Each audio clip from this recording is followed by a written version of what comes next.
our Bible study. So for those who are watching this recording, this is a study group, the Tuesday morning Bible study for St. Mark's, and we are currently studying 1 Thessalonians, and we are working on or entering into chapter 4.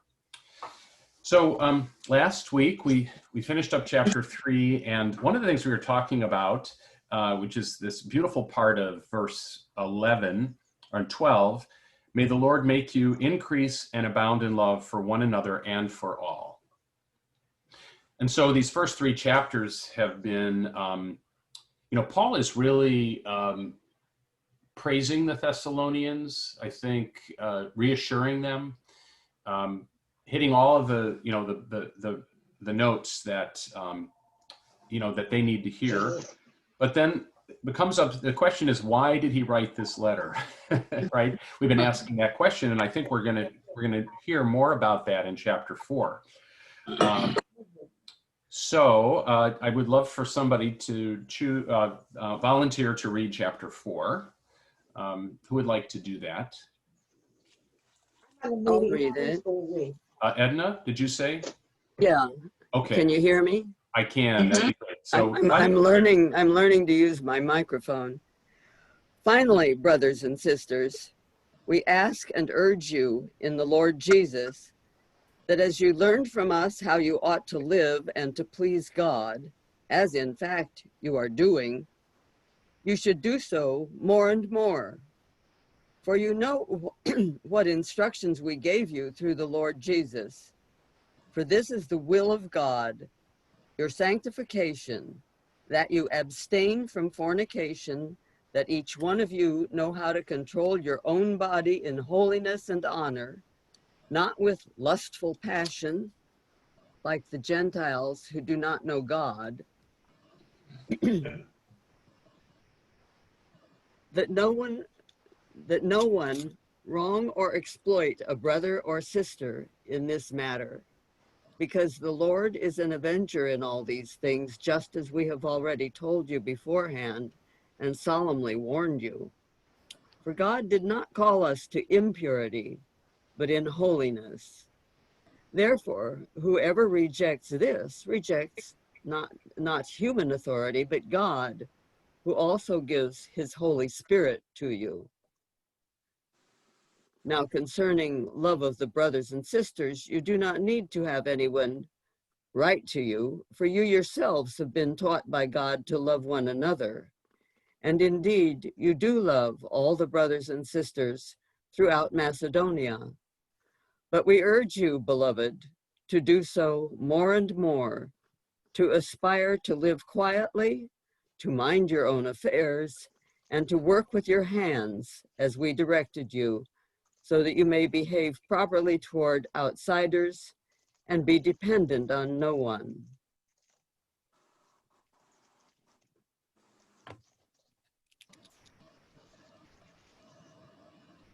So we read the whole of the chapter, or is that enough? Edna, why don't you read the whole thing, and then we'll focus on that first thing, but let's see the whole chapter in its entirety. But we do not want you to be uninformed, brothers and sisters, about those who have died, so that you may not grieve as others do who have no hope. For since we believe that Jesus died and rose again, even so through Jesus, God will bring with him those who have died. For this we declare to you by the word of the Lord, that we who are alive, who are left until the coming of the Lord, will by no means precede those who have died. For the Lord himself, with a cry of command, with the archangel's call, and with the sound of God's trumpet, will descend from heaven, and the dead in Christ will rise first. When we who are alive, who are left, will be caught up in the clouds together with them to meet the Lord in the air, and so we will be with the Lord forever. Therefore, encourage one another with these words. Great. Thank you, Edna. That's beautifully read. So now we get to understand some of the reasons why Paul is writing. And we should go back to that first part The beginning of chapter 4, he continues with kind of his compliments. He says, we urge you, what you learned from us. So again, he's kind of putting himself as the teacher and a good teacher. And he says that you ought to live and to please God, as in fact you are doing, right? And you should do so more and more. So it's kind of like it's encouragement and praise at the same time. He's saying, you're already doing this, but keep doing it more and more. So that's a nice entry, but then he starts talking about fornication, right? I mean, that's the first hint we've had of anything that's like amiss or not quite right. I knew there was a hitch. Right. And, the Bible is such a, it doesn't really hold back any punches. I mean, it's going right into stuff that is, very important and sometimes the taboo subjects, right, for the world right now. But Paul's not going to hold back. And so there's something going on. Like, you don't write about fornication unless there's a problem, right? I mean, if everything is going great, why would you put that in the letter? So that's a sign that something is going on in this community that concerns Paul. And there's something bad that those who are not Christians do, and so surely you don't want to be like them. I mean, that Christians should all be, whatever they do should be good in God's sight, because we're doing it to please God and not dishonor Him. Well, interesting on that subject, that we've noticed a number of times that our NIV version of the Bible uses different words sometimes. Yeah. And whereas what Edna read in verse 5 was not like the Gentiles, the NIV says not like the pagans. Yes, mine says not pagans too. Really? What word does it have? I never thought of pagans and Gentiles as really necessarily being synonymous. Well, think of pagans as Romans. The Romans are pagans. They have many gods. Yeah. And they are among the Gentiles, because the Gentiles are simply everybody that's not Jewish. Right. Yeah. Bob, what does your version say for fornication? What's the word? The same? Sexual immorality. Sexual immorality. Oh, Sexual sin. Close enough. okay. Lustful passion. That sounds like something on TV. I wonder why they watered it down like that, from fornication to social immorality. I don't know. Victorian era, Mm. perhaps. That's Maybe why it I like covers- that. That's why I maybe it prefer takes- the NRSV. It's probably maybe a broader issue, sexual immorality versus fornication. I don't know, but it has to do with how they're not honoring their bodies and each I other. wonder if anyone knows what it says in the Greek.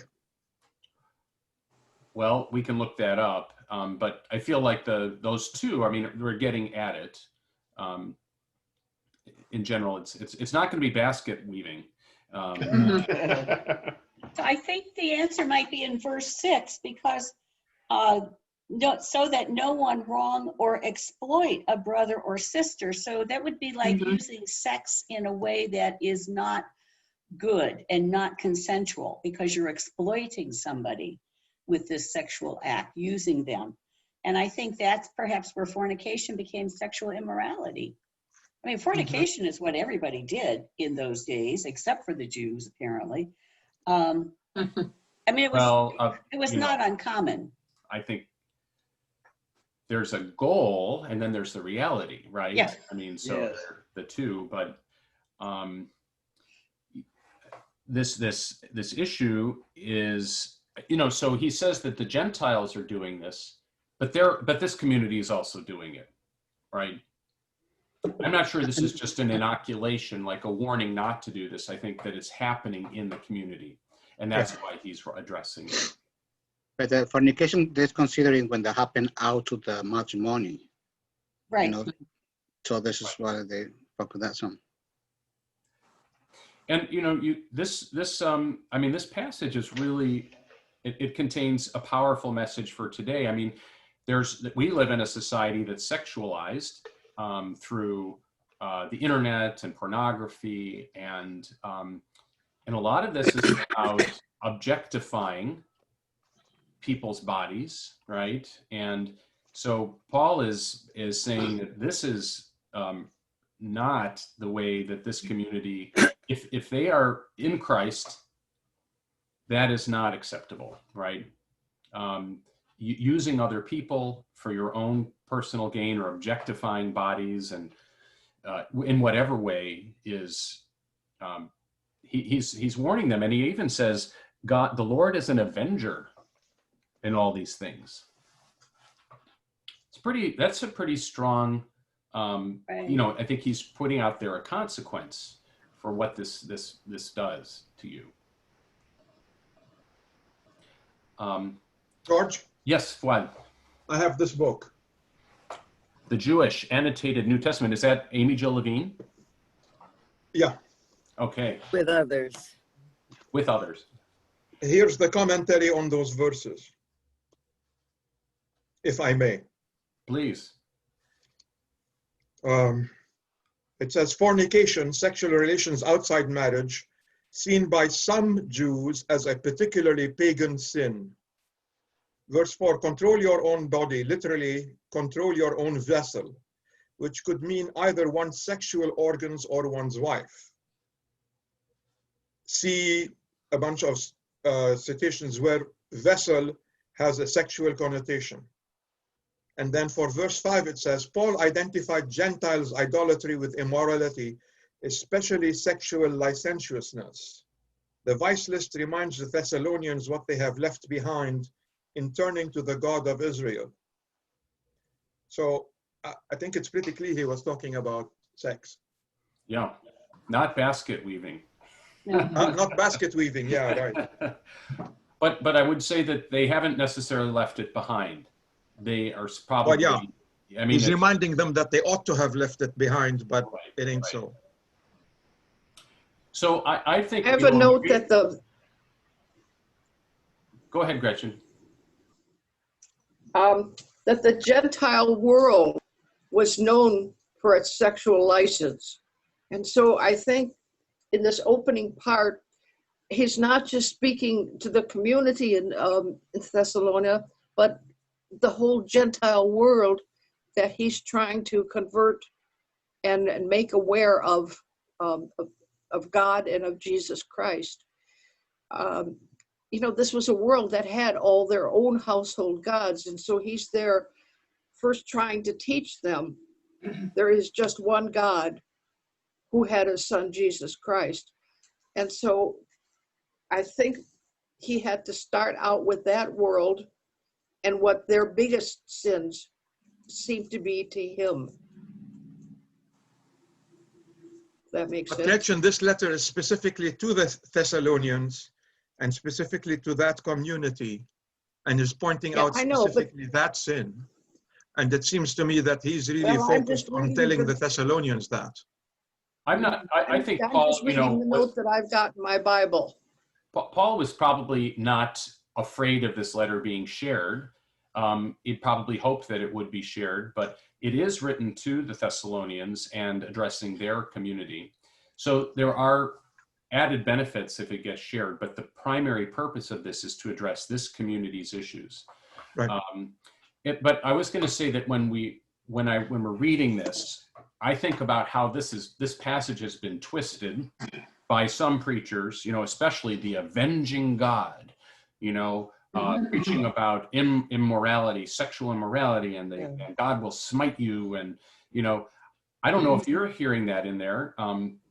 I would caution us to back off on the punishment that God is going to deliver, but it's not without consequences, this behavior. But it could be, I just know that this has been preached so badly and really putting God in this very punishing, threatening God. And I think we have to, I'm just pointing that out and to be careful about that. You know, George, based on what I've seen and experienced and heard, fornication is its own punishment. The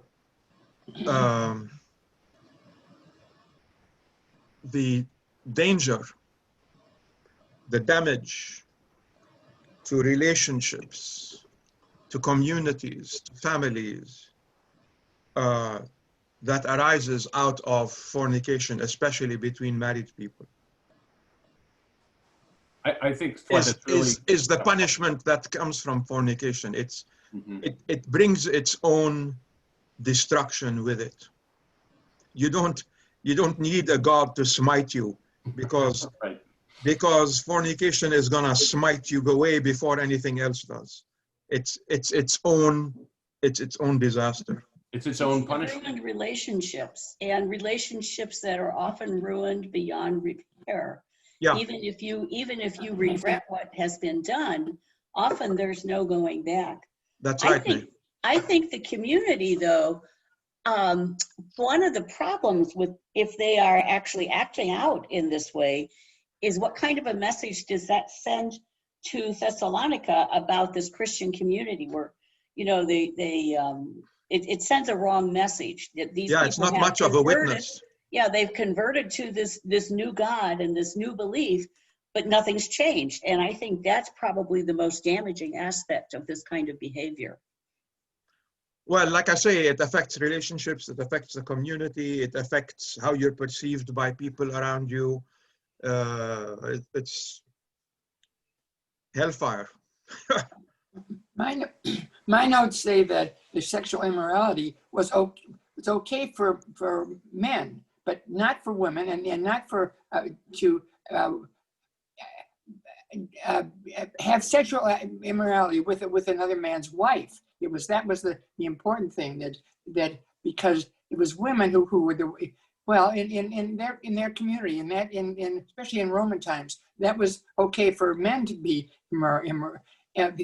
his sexual immorality, but not women. So I think it's they're trying to get him back to say everybody should not have sexual immorality. Well, as the saying goes, it takes two to tango. So, Yeah. you know, Yeah, I don't know how it could not apply to the women. of But course. some of the immorality is purchased, and that's a piece as well. Okay. So some That's- people are selling their bodies, and it's a business, and this is also speaking against that as well. Mhm. So yeah, there are, you know, and what, you know, the Gentile world has norms and behaviors that are acceptable to them. Paul has established a community that lives in a different way. Yeah. And I think I wanted to talk about the word in verse 3, sanctification. Bob, what does your translation say for that? I'll be right there. I got to back up. I got it. Ant's got it. That it is God's will that you should be sanctified, that you should avoid sexual immorality, that each of you should learn to control your own body. I just want to do a little side kind of piece here. We have two major we have an entry point in Christianity and a process. The entry point is called justification, and that's what happens in baptism. In baptism, we are justified, meaning we are made right with God.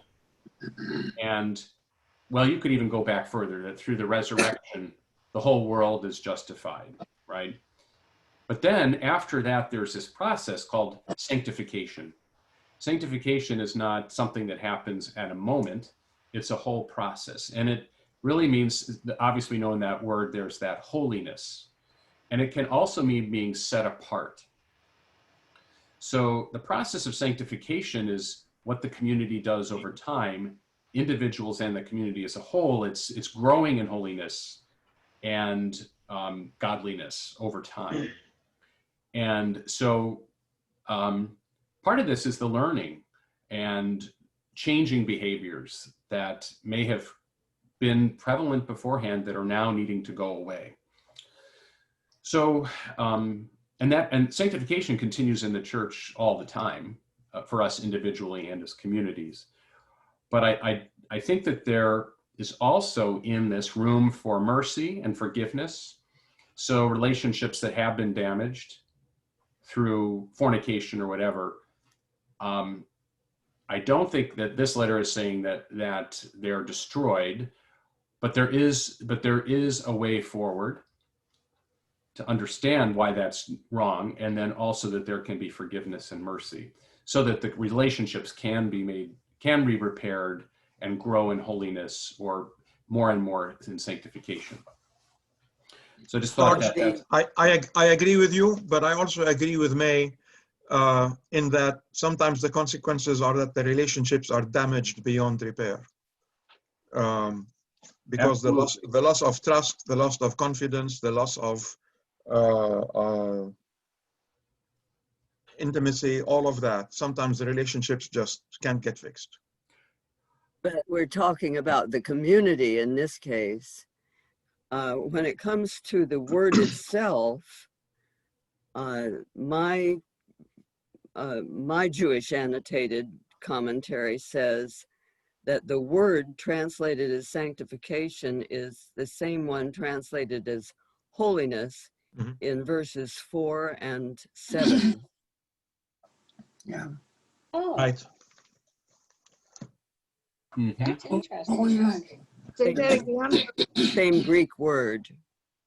Oh, For God, it's in verse 7, for God did not call us to impurity, but in holiness. So again, I mean, I think that's helpful to see sanctification and holiness they're pointing to the same thing. And Fuad, I totally agree with you that some relationships are destroyed, and individuals and so forth. Those relationships may be destroyed, some may not be, right? Some may be so damaged, but they can be repaired. But I think part of it is, how does the community as a whole handle those different situations? Some of them are beyond repair, some of them are, and grow in a community of sanctification.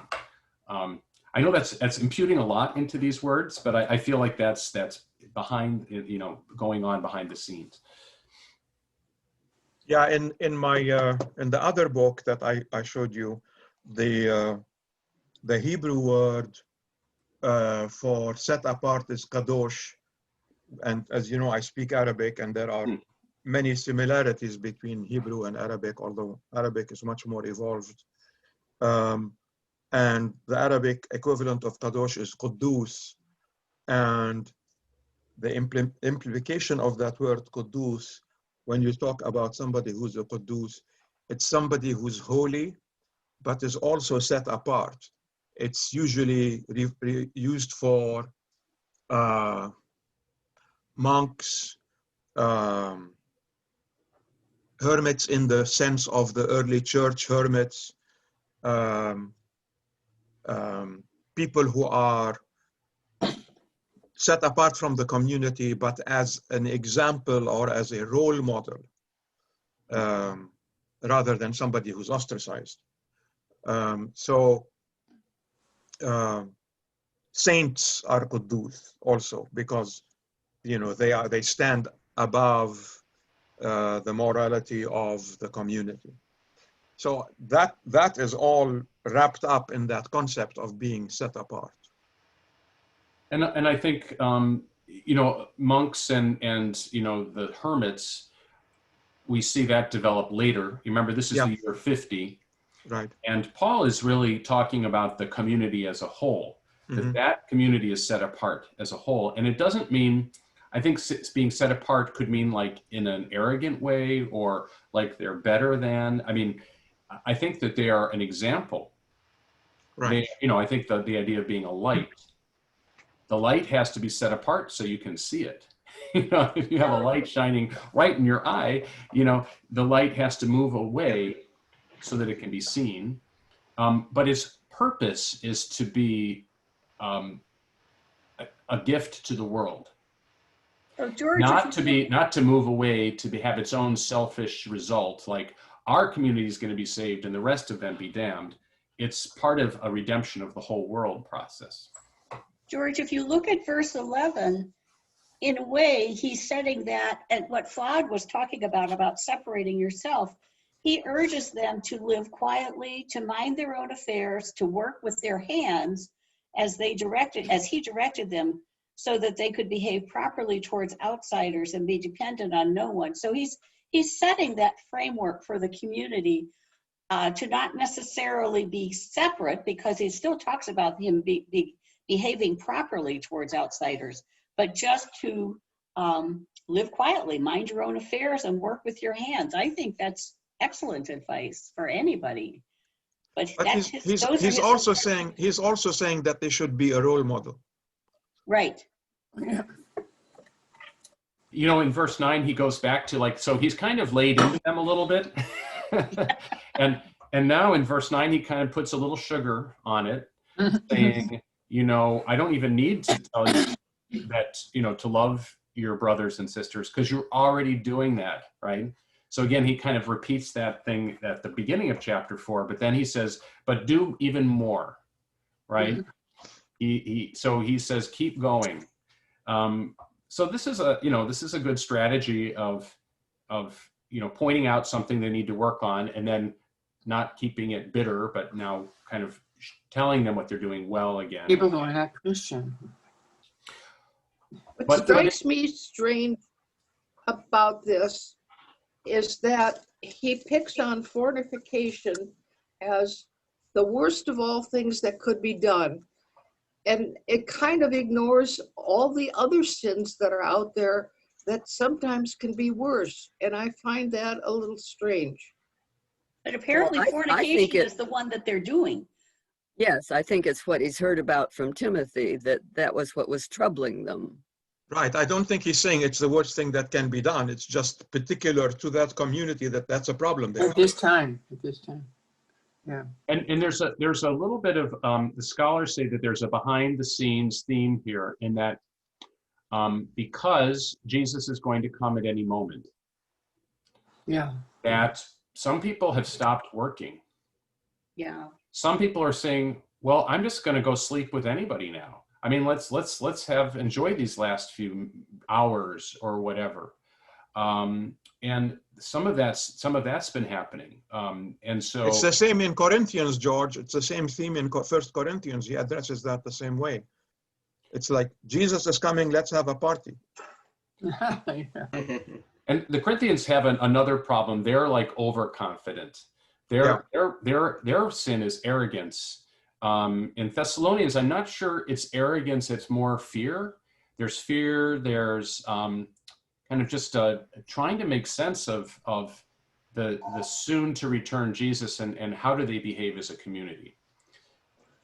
So we've heard a lot of praise for them. So they're doing a lot of things well, but there also are these, these issues of, maybe they do have some connections with those outside the community, debts or entanglements, and he's encouraging them to wrap those up, not to have debts to other communities or to people outside of the community. But at the same time, that's not saying ignore them, but focus on your community and how you are in Christ and how you can grow in that. I keep trying to figure out how you can apply those words today, because we live in what is called a Christian nation. So are we to, well, there's a group that call us that. Are we to turn inward? Are we just to focus on our own community? I'm just raising the question because. Well, verse 12 says, so that your daily life you may win the respect of outsiders. And so you will not be dependent on anyone. Oh, I like that. Mine says behave properly, but I like win the respect. So yeah, it would imply to me we're still supposed to be an example. Yes. Well, I mean, this continues the theme of God's people being a light to the world. This does not break from that tradition at all. This community is meant to model what it means to be a beloved community, or whatever we want to call it. And that does not mean that they go inward and like isolate themselves and wall them off. I think there is no wall between them and the outside world, but they The same holds true for us today, George. Absolutely. Yeah. Say more about that, Fuad, because that's Well, we are called the Christian nation, but we are not. Absolutely. No argument there. Right? We are not in many ways, and we believe in the separation of church and state, and we're not a theocracy.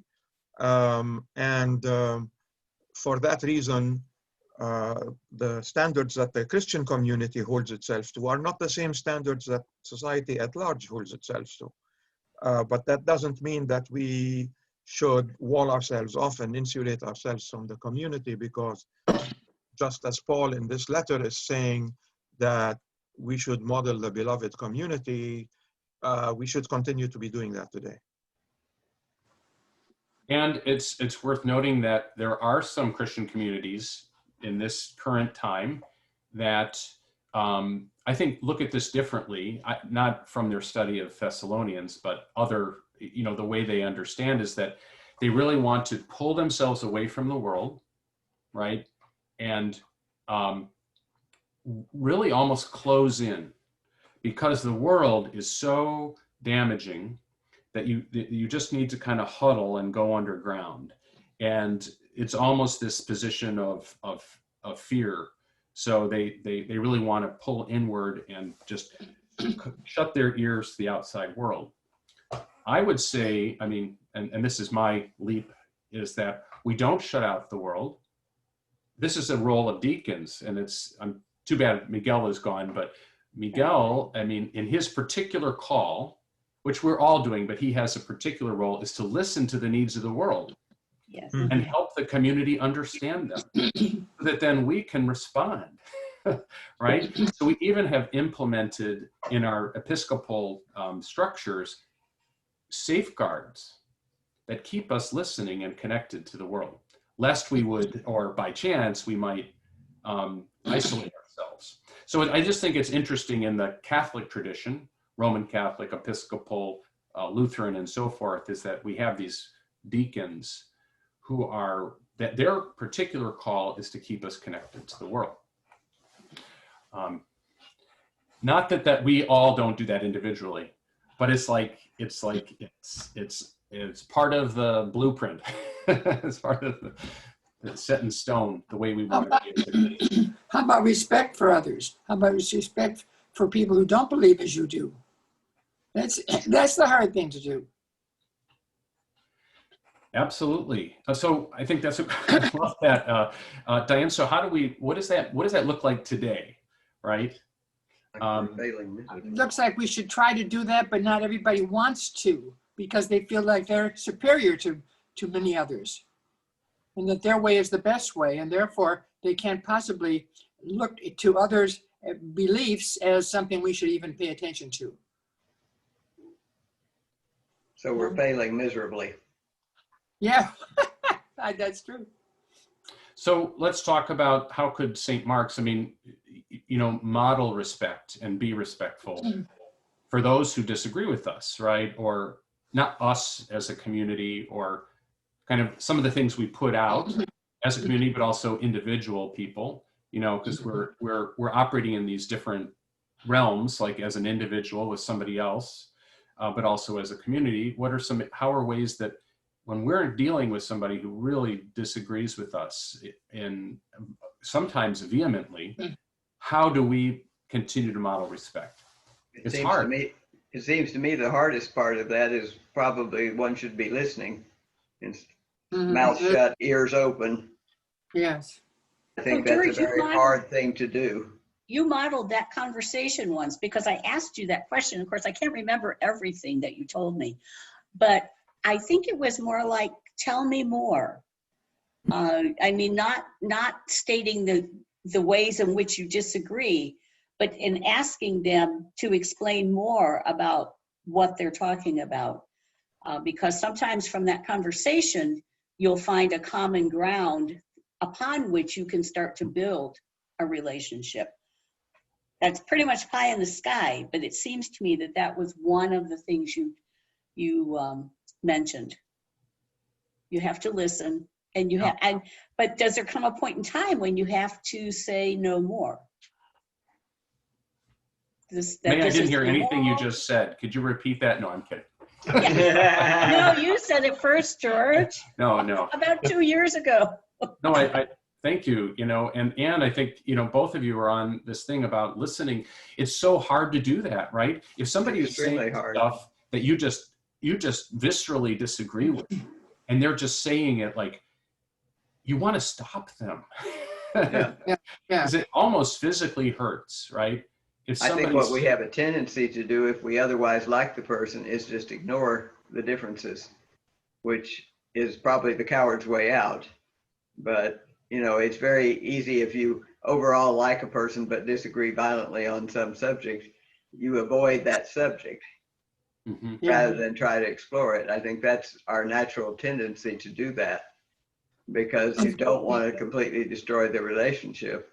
And the difficult thing is to find a balance somehow so that you can have some sort of conversation and maybe occasionally enlighten each other. But I do think it's important to make sure that they know that you don't agree with them, that you're listening to them does not mean that you agree. right. They may come away with that impression. So I do think it's important to just say, I don't agree with what you're saying. But My sister and I have conversations all the time.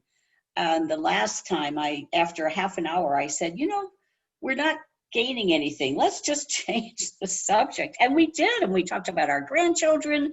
We talked about our houses. We talked about paint colors.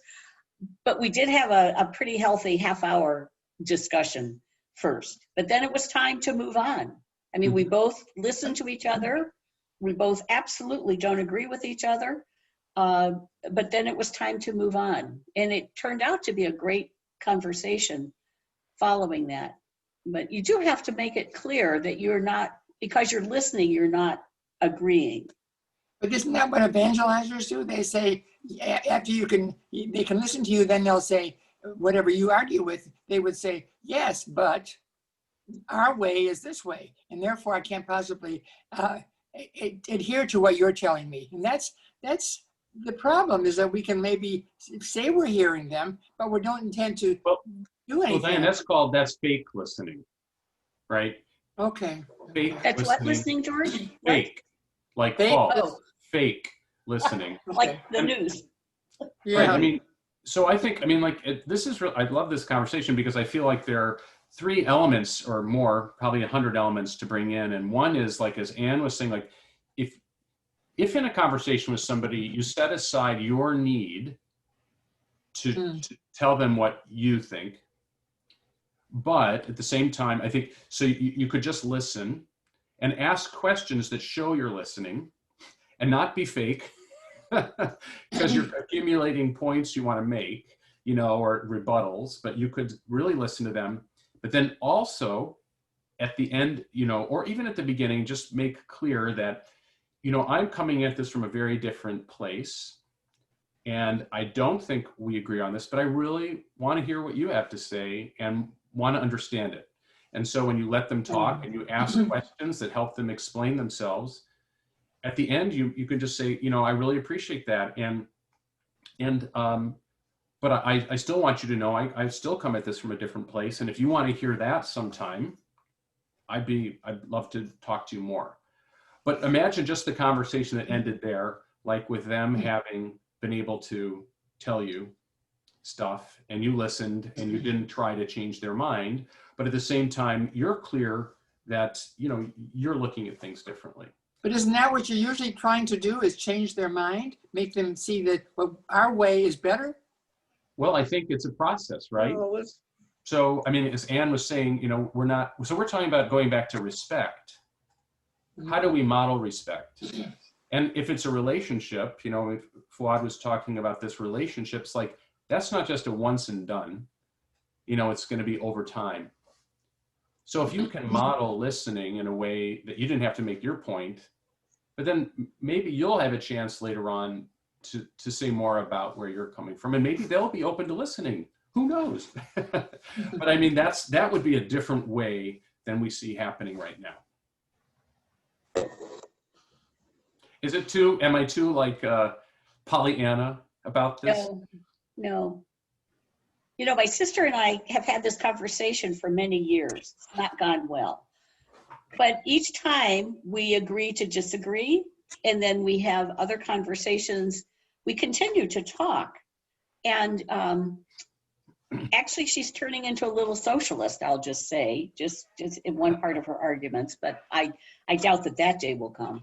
But still, I think we have these conversations, and when our husbands are nearby, they're always telling us to not talk, not speak, don't speak. It's so funny.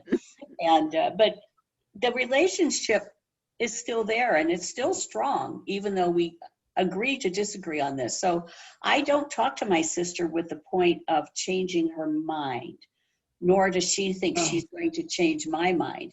I think we're both defending our beliefs, which is a little different than evangelism. Does she respect your point of view? She understands my point of view. Okay. Does she respect it? Yeah. She respects my right, just as I respect her right to hold her views. She respects my right to hold my views. It's just that we are just opposite ends of the pole. I mean, just absolute opposite. That's why Understanding something like that. grandbabies. Is understanding maybe kind of like respect? Like you can say you can understand her and she understands you. Well, that's kind of a respect for the other person's point of view. I suppose. But we And have had this argument for But the 5 or 6 years now. The rub here is that as life goes on, more events happen and more information, and you and your sister want to process things through your lenses. So the Right. conversations will continue to happen. What I love about what you said, May, is that you love your sister and you're in relationship with her, and that continues. And even though you look at things very differently, I mean, there are some families that the love is broken down over this. Well, remember, we live 3,000 miles apart, or 2,000 miles apart, so Okay. that helps a lot. Yeah, but Zoom is taking care of that. We're now like right next to each other. But I do feel that, so I think that's a wonderful thing that your relationship, but I do know that the lack of respect and just or the lack of modeling and how we do these things has caused families to divide. So people aren't talking to each other. There's anger. It's awful. And who said we're a Christian nation? Right, I did. I mean, reported that. I think some ways we're the farthest from that we could be. I can't help but think of our wondrous split of 15 some years ago and how there was such a lack of really listening. There were lots of comments made, lots of charges, one against another, without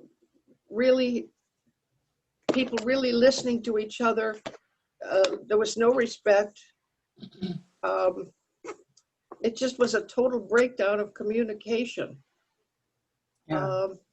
You mean St. And I Mark's think did there's not model still this in a some, good way? side effects. No. Oh, I well, missed that. What? You saved us, George. You saved us. well, the whole Episcopal Church has been through the ringer, right? And I don't know if it has been done well anywhere. I mean, because it's so hard. It's really hard. And I think at the time, so much was at stake.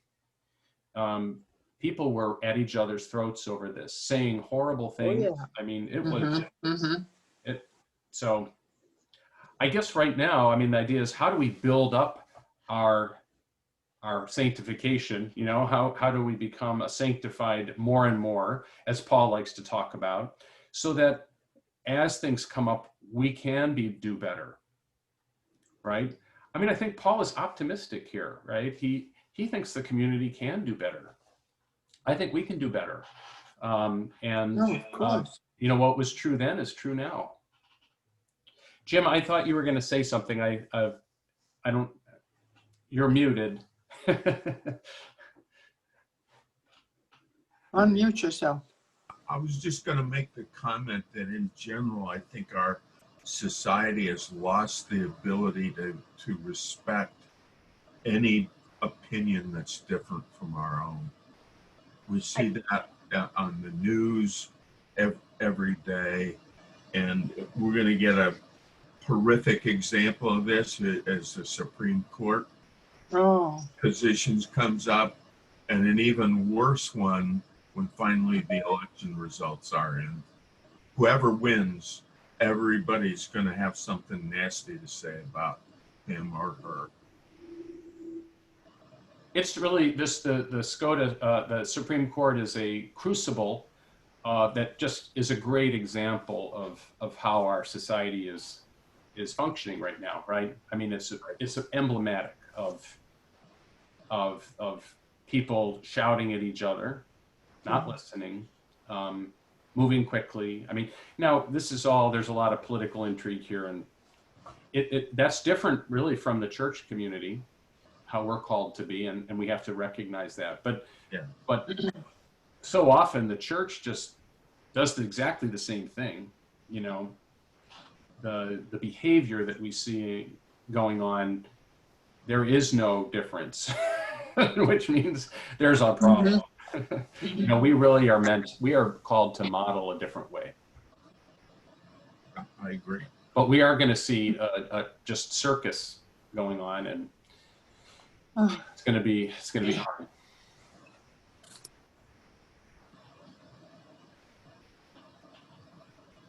Well, do you want to talk a little bit? We've got about 10 or so minutes. We're not going to do chapter 5?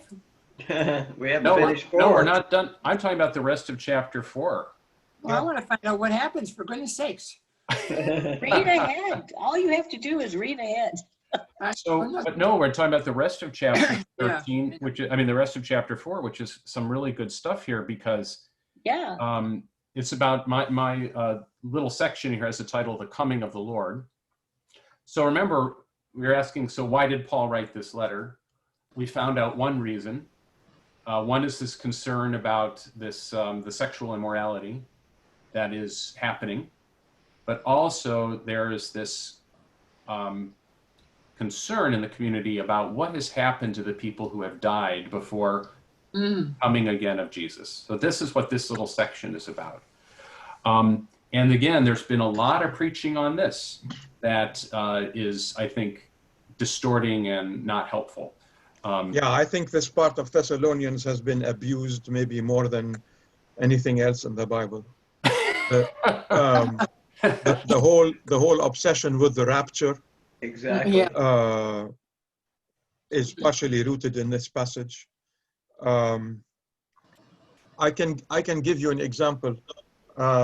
In one of my previous churches, there was a woman who taught classes primarily attended by women. And these classes were recordings from a woman by the name of Kay Arthur. And I don't know if you know who Kay Arthur is. That's not B. Arthur. B. No, Arthur was in the Golden Girls. Right. Kay Arthur, and you know, she's out there on the evangelistic far right wing. Oh, okay. And the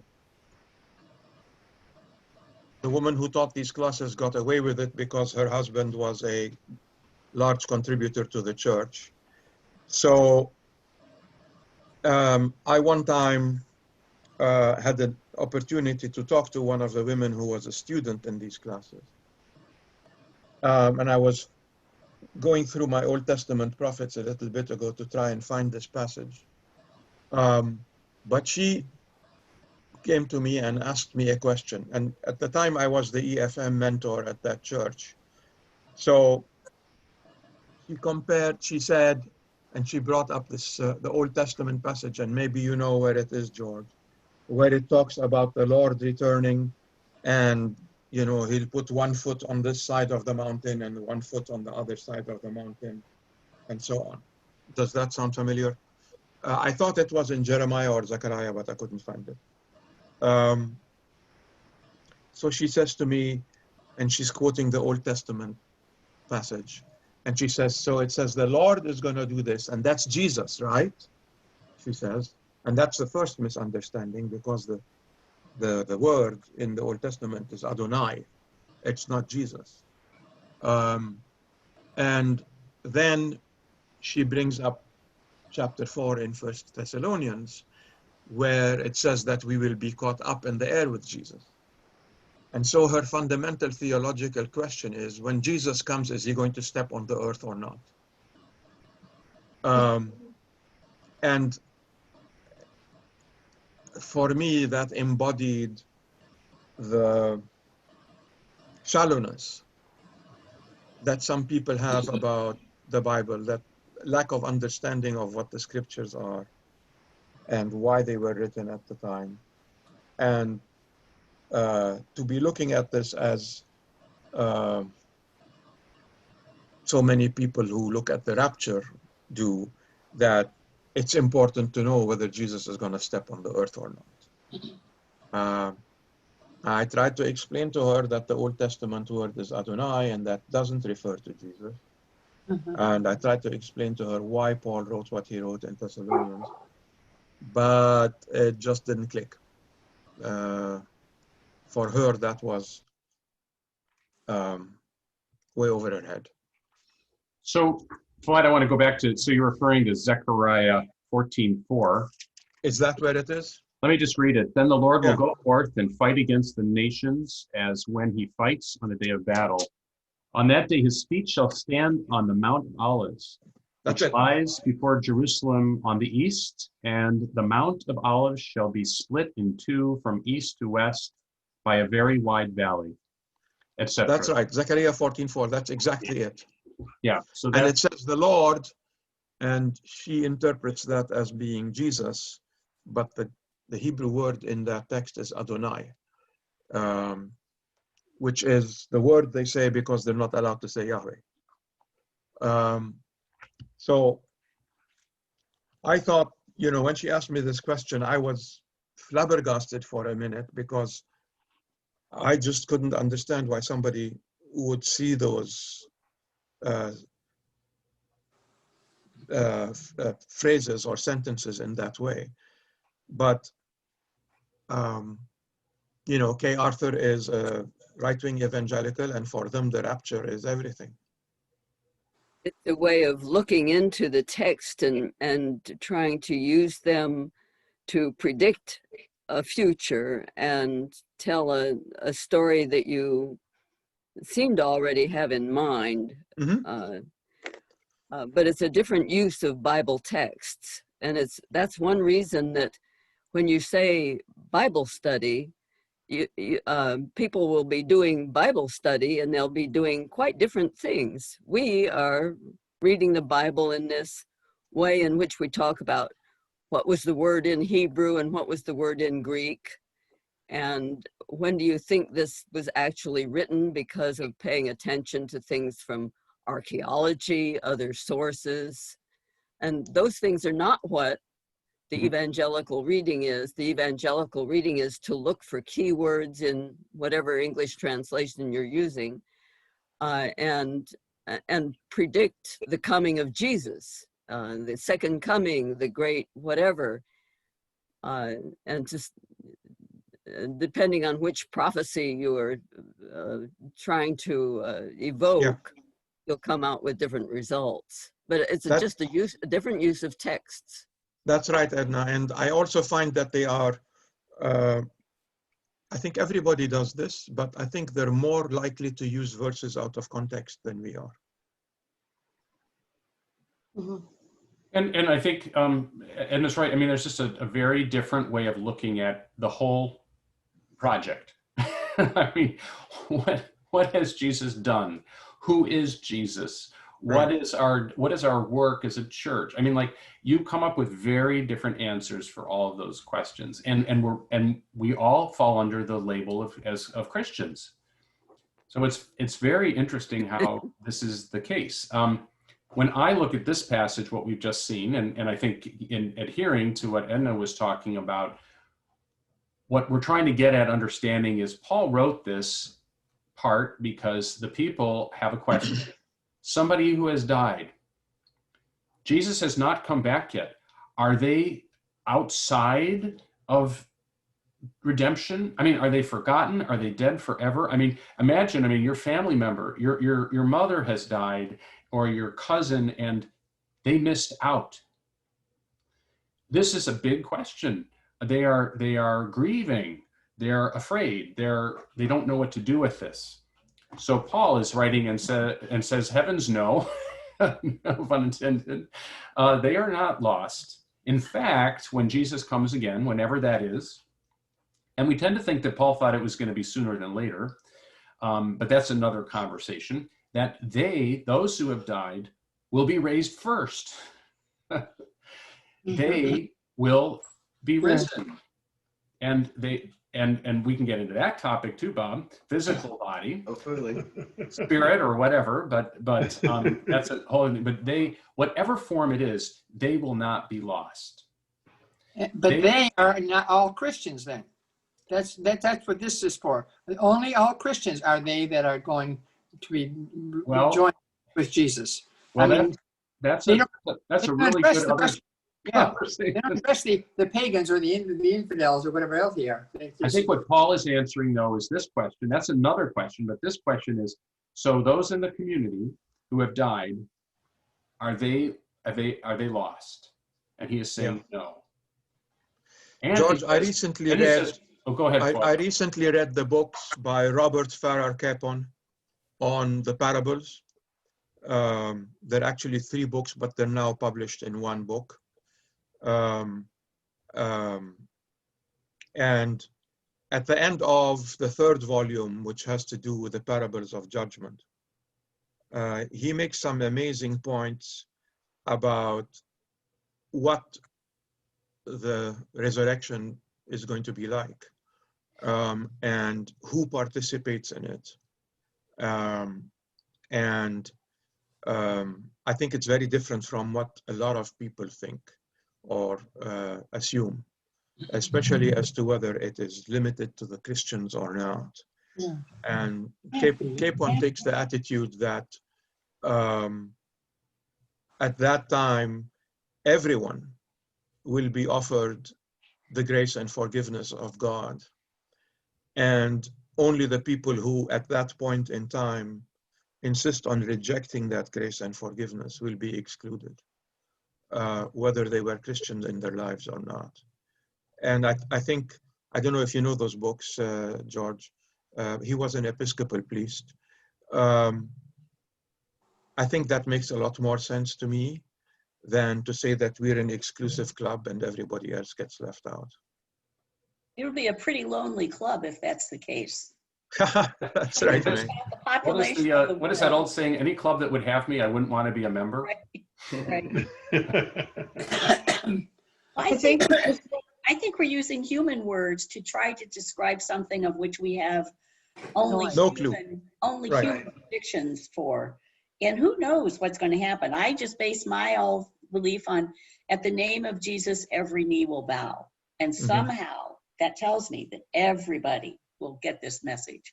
But I still maintain we're using human words to describe heavenly events. We don't have the vocabulary or the understanding, is my personal opinion.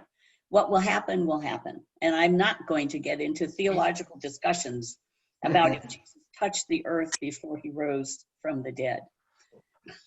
Well, I think you just have to go back to one of Paul's writings. Jesus died once for all. That's pretty encompassing. Yeah. Doesn't mean just baptized Christians or evangelicals. It's for all. And that means every creature on the earth. And I sure like to hope that my doggies are going to be there too. I go back to my kitties first. My kitties first. No, I got 12 doctors. They're going to take care of your kitties. So a theme for St. Mark's for the coming year, which I've outlined, and I'm going to keep coming back to, are 3 things: that we are inclusive, we are respectful, and we are kind. So I love how in our study today we've touched on all these things, and I'm these are not things that stand like just willy-nilly. I mean, they're clearly rooted and based in our scriptures and our tradition and our community. Paul's writings, the evangelists, all of them. So, but part of it, our work is to continue to process our lives, you know, events that are happening, and to learn and to grow, and how we respond to others who have very different views, even under the banner of Christians. You know, this is really hard, but we can do it. Because I tease my Catholic relatives about the fact that they have Catholic-only cemeteries. That when the resurrection happens, they don't want those Episcopalians getting in the way of the Catholics coming up first. Good, very good. Well, there will be lots of surprises, I have no doubt. So thank you all for this study. I did record it. I'm going to stop recording. I hope that didn't make anybody nervous. Maybe It would take more than